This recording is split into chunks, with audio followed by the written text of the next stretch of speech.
Chapitre 3. Peut-être l'avez-vous remarqué, les premières impressions sont souvent trompeuses. Par exemple, à la vue d'un tableau, on se dit qu'on ne l'aime pas du tout, et puis à mieux le regarder, on lui découvre bien des charmes. Ou encore la première fois qu'on goûte à du gorgonzola, on trouve ce fromage beaucoup trop fort, après quoi des mois plus tard, on ne jure plus que par le gorgonzola. Klaus Baudelaire, à la naissance de Prunille, avait détesté cette petite sœur. Pourtant, elle n'avait pas 6 semaines qu'ils s'entendaient comme larrons en foire. Bonne ou mauvaise, notre première opinion a de fortes chances d'être révisée avec le temps. J'aimerais pouvoir affirmer ici que les premières impressions des enfants Baudelaire sur le comte Olaf et sa maison se révélèrent archi-fausses, comme tant de premières impressions. Hélas, ces impressions-là, que le comte était un odieux personnage et sa maison une vraie porcherie, se révélèrent justes en tout point. Pourtant, dans les jours qui suivirent, Violette, Klaus et Prunille firent de leur mieux pour se sentir chez eux. En vain. La demeure du comte avait beau être vaste, les enfants durent se caser dans la même chambre crasseuse, meublée d'un unique lit étroit. Violette et Klaus choisirent de dormir dans ce lit à tour de rôle, l'autre passant la nuit par terre sur le plancher. En fait, le matelas était si bosselé qu'il eût été difficile de dire lequel des deux, du lit ou du plancher, était le plus inconfortable. Pour coucher Prunille, Violette décrocha les rideaux poussiéreux qui obturaient la fenêtre et les roula de manière à former un nid, juste à la taille de la petite. L'ennui était que sans rideaux, les vitres fêlées laissaient entrer à flot le soleil du petit matin, si bien que les enfants s'éveillaient aux aurores, fourbus et moulus de courbatures. En guise d'armoire, ils disposaient d'un grand carton qui avait naguère contenu un réfrigérateur et qui accueillait à présent leurs vêtements empilés en tas, faute d'étagères. En guise d'amusement, au lieu de jouets ou de livres, le comte leur avait royalement offert un petit assortiment de cailloux. Pour toute décoration, l'un des murs moisis se parait d'un grand tableau représentant un œil hideux, parfaite réplique de celui qui ornait la cheville du comte et divers recoins de la maison. Cela dit, les enfants le savaient, le pire endroit devient acceptable si les gens qu'on y côtoie sont gentils et intéressants. Hélas, le comte Olaf n'était ni intéressant ni gentil. Il était exigeant, colérique, et il sentait mauvais. Son unique qualité, c'était d'être rarement présent. Le matin, à la cuisine, les enfants trouvaient la liste des instructions du jour, rédigée de sa main, et il ne réapparaissait d'ordinaire qu'à la nuit tombée, au plus tôt. Et même lorsqu'il était chez lui, il passait le plus clair de ses journées en haut de sa tourelle strictement interdite aux enfants. Les tâches qu'il leur attribuait consistaient en corvées souvent rudes, comme de repeindre la galerie de bois à l'arrière de la maison, ou comme de réparer les boiseries des fenêtres. En guise de signature, au bas de son petit mot, il dessinait un œil. Un matin, le billet était ainsi rédigé. Ce soir, toute ma troupe vient dîner ici avant la représentation. Prévoyez un repas chaud pour 10 personnes, à servir à 7 heures précises. Vos instructions pour la journée: aller au marché, préparer le repas, mettre la table, faire le service, laver la vaisselle et ne pas traîner dans nos jambes. C'était signé de l'œil habituel, et sous le feuillet étaient glissées 4 ou 5 piécettes pour les achats. Violette et Klaus lurent le message tout en avalant leur pitance matinale, une bouillie d'avoine grisâtre et grumeleuse que le comte laissait pour eux sur un coin du réchaud. Ils échangèrent un regard consterné. « Aucun de nous ne sait cuisiner, dit Klaus. « Non, soupira Violette. Réparer les fenêtres passe encore. J'ai trouvé comment m'y prendre. Ramener la cheminée, c'est pareil. Tous ces trucs-là m'intéressent. Mais cuisiner, je suis nulle. À part le pain grillé, et encore, le pain grillé, quelquefois, tu le fais brûler. » Tous deux sourirent en songeant à certains jours des temps heureux. Ils s'étaient levés très tôt pour offrir à leurs parents un petit déjeuner surprise, mais Violette avait laissé brûler le pain, et leurs parents, sentant la fumée, étaient descendus 4 à 4, prêts à appeler les pompiers. À la vue de Violette et Klaus penauds devant leur pain charbonneux, ils avaient éclaté de rire. L'épisode s'était achevé autour d'une grande platée de crêpes. « Si seulement ils étaient ici, » murmura Violette. Elle n'avait pas besoin de préciser qui. « Ils auraient vite fait de nous emmener loin de cette horrible baraque. »« S'ils étaient ici, » dit Klaus, et la colère montait dans sa voix, « nous ne serions pas chez cette espèce de comte pour commencer. Oh, je déteste cet endroit, Violette. Je déteste cette maison. Je déteste notre chambre. Je déteste ces corvées qu'on nous fait faire et je déteste le comte Olaf. »« Moi aussi, je déteste tout ça, » avoua Violette. Son frère la regarda soulagé. Parfois, Le simple fait de clamer haut et fort qu'on déteste quelque chose, et surtout d'entendre quelqu'un approuver, suffit pour se sentir un peu mieux. « Je déteste tout ce qui nous arrive en ce moment, reprit Violette. Mais il faut garder le menton haut. » Garder le menton haut, dans le vocabulaire de leur père, c'était rester optimiste. Vaille que vaille. « Je sais, dit Klaus, mais c'est dur de garder le menton haut quand un conte la face de rat n'arrête pas de vous faire courber la tête. »« Djouk !» lança Prunille de sa voix perçante en tapant sur la table avec sa cuillère à bouillie. Arrachés à leur petite parenthèse, Violette et Klaus se replongèrent dans la lecture des instructions du jour.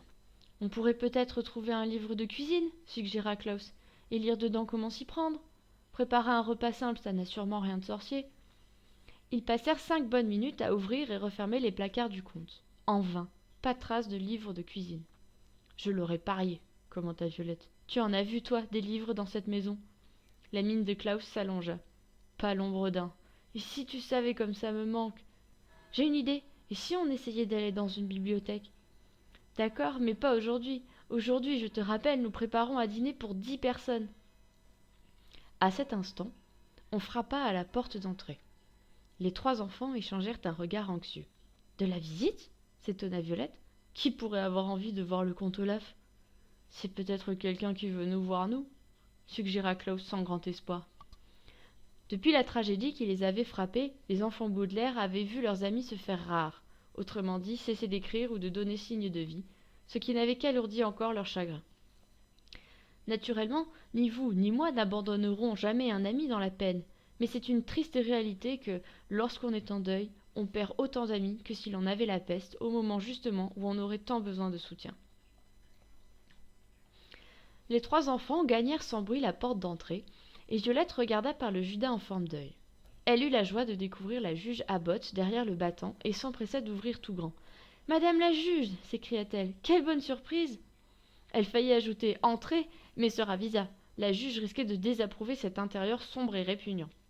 « Pardonnez-moi de n'être pas passée plus tôt vous dire un petit bonjour, dit la juge Abbott aux 3 enfants alignés sur le seuil. Tous les jours, je me disais « J'irai ce soir ». Je voulais voir si vous commenciez à vous sentir un peu chez vous, mais j'étais sur une affaire très délicate à la haute cour, si bien que j'ai été débordée. « Quel genre d'affaire ?» demanda Klaus. Privé de lecture depuis si longtemps, il avait soif d'informations. « Je ne suis pas vraiment autorisée à en parler, répondit la juge. Secret professionnel, vous comprenez ? Mais je peux cependant vous dire qu'il était question d'une plante toxique et d'usage illégal de lettres de crédit. « Youka !» s'écria Prunille, ce qui semblait signifier « très intéressant », même si, vraisemblablement, Prunille ne saisissait pas un mot de la conversation. La juge regarda Prunille. « Youka, comme tu dis, Boutchou !» Et elle avança la main pour caresser les cheveux de la petite. Prunille saisit cette main au vol et la mordit, mais gentiment. « Ça, c'est pour dire qu'elle vous aime bien, » expliqua Violette. « Quand quelqu'un lui déplaît, elle mord affreusement fort, et aussi quand on veut lui faire prendre un bain. »« Je vois, » dit la juge Abbott. « Bien.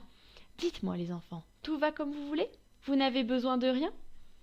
Les enfants s'entre-regardèrent, songeant à tout ce dont ils rêvaient. Un 2e lit pour commencer, un vrai berceau pour Prunille, des rideaux pour la fenêtre de leur chambre, une armoire penderie pour remplacer le carton défoncé. Mais leur rêve le plus fort, le plus fou, aurait été de ne plus jamais revoir le comte Olaf, de n'avoir plus rien à faire avec lui, de retrouver leurs parents, leur maison, leur vie d'avant. Et cela, bien sûr, n'était pas possible. Violette, Klaus et Prunille contemplaient le sol à leurs pieds, réfléchissant à la question. Pour finir, Klaus rompit le silence. « Pourrions-nous, s'il vous plaît, vous emprunter un livre de cuisine ? Le comte Olaf nous a chargés de préparer à dîner pour sa troupe ce soir, et nous n'avons pas trouvé de livre de cuisine chez lui. »« Bonté divine !» dit la juge Abbott. « Préparer à dîner pour une troupe de théâtre ? Voilà qui paraît beaucoup demandé pour des enfants. »« Le comte Olaf nous confie énormément de responsabilités, » dit Violette. En réalité, elle brûlait de lâcher « Le comte Olaf est un sale bonhomme », mais Violette était trop bien élevée. « Que diriez-vous de venir chez moi ?» proposa la juge, « pour y choisir un livre de cuisine à votre goût ?» Les enfants ne se firent pas prier. Muets de bonheur, ils suivirent la juge dans sa jolie maison. Elle les introduisit dans une entrée pimpante qui sentait bon les fleurs. Puis, elle ouvrit une porte, et ce qu'ils découvrirent là manqua les faire défaillir de plaisir, Klaus tout particulièrement. C'était une bibliothèque, vaste et claire, aux murs tapissés de livres du plancher au plafond. D'autres rayonnages occupaient le centre de la pièce, alignés en rangs parallèles.